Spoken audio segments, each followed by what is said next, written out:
Dwi wedi byw mewn amryw o lefydd ar hyd y blynyddoedd. Ac erbyn hyn dwi'n byw yn Halwyllycha, pentra bach gwledig yng ngogledd Sir Gaerfyrddin. Ond ges i yn magu yn y 70au a'r 80au cynnar mewn pentra bach gwledig arall o ddiwydiannol falla yn y gogledd, sef Tan y Grisia, ger Blaena Ffestiniog. Gafodd mam a dad fel mae'n digwydd i geni a'i magu yn yr un pentra. Maen nhw'n dal i fyw yn yr ardal. Nes i sylweddoli bod fi'n hoyw pan o'n i yn yn arddegau cynnar. Ond nes i ddim dod allan fel maen nhw'n dweud, neu dechrau dod i delera efo'n rhywioldeb, dechrau deud wrth bobl bod fi'n hoyw. Nes o'n i yn 11 oed. Nes i mi symud i Lundan i fyw, es i yno i goleg drama. Ac yn digwydd bod yn y mlwyddyn ni yn y coleg, oedd rhan fwyaf bobl o gefndiroedd bras, Saeson ac Americanwyr. A'r unig un arall yna oedd o gefndir tebyg i mi, gefndir dosbarth gweithiol, oedd Tim, bachgan o Great Yarmouth yn Nwyrain, Lloegr. A nath y ddau na ni glosio at ein gilydd yn syth. Ac ar y diwrnod cynta yn y coleg, mi ath Tim a fi'n am ginio fo'n gilydd. A dyma fi'n sôn wrth Tim bod fi'n siarad Cymraeg, iaith gynta. A dyma fo'n deud bod o'n medru brawddeg o Gymraeg. Hynny di wedi dysgu rhyw frawddeg lle. A dyma fi'n gofyn sut hynny. A dyma fo'n deud bod gen i fo ffrind agos o'r enw Martin o dde Cymru. Ac oedd Martin wedi dysgu'r frawddeg ma iddo fo. O, wel, ti da hita i ni gael clywed ti'n medda fi. Gan ddisgwyl clywed bore da neu chi da neu rhywbeth felly. A dyma Tim yn deud, dilo i fyny, dilo i lawr. A random, medda fi fi'n hyn. Sut bod Martin wedi dysgu hynny chdi, medda fi? A dyma fo'n deud fel hyn, dyna fydd Martin y ddeud wrthai pan fydd o'n tynnu'n jumper i.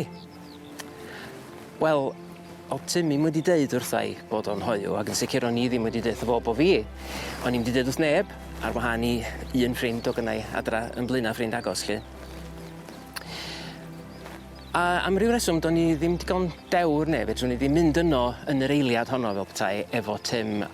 A ddim tan diwrnod wedyn, nes i ddeud wrth Tim, ti'n gwybod y ffrind di o dde Cymru, Martin, mae o'n fwy na ffrind i chdi, dydi?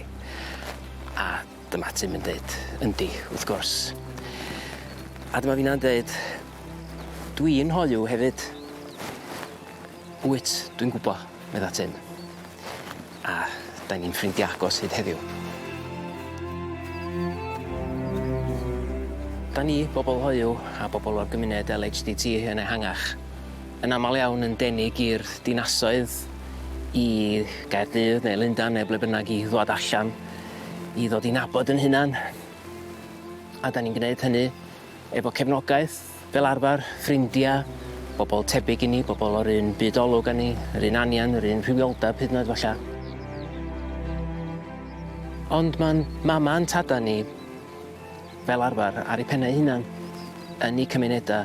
Nhwtha hefyd yn gorfod dod i delera efo'u hunaniaeth newydd, yn gorfod dod allan mwy a sydyn fel rhieni, bobl hoyw. A hynny'n aml iawn heb lawer o gefnogaeth. A dim byd i'w arwain a'u cynnal nhw ond i dynoliaeth naturiol, i caredigrwydd a'i cariad at eu plant. A dwi jyst eisiau diolch i chi, mam a dad, a phob mam a tad arall mewn sefyllfa debyg am ddwad ar y siwrna ryfeddol yma.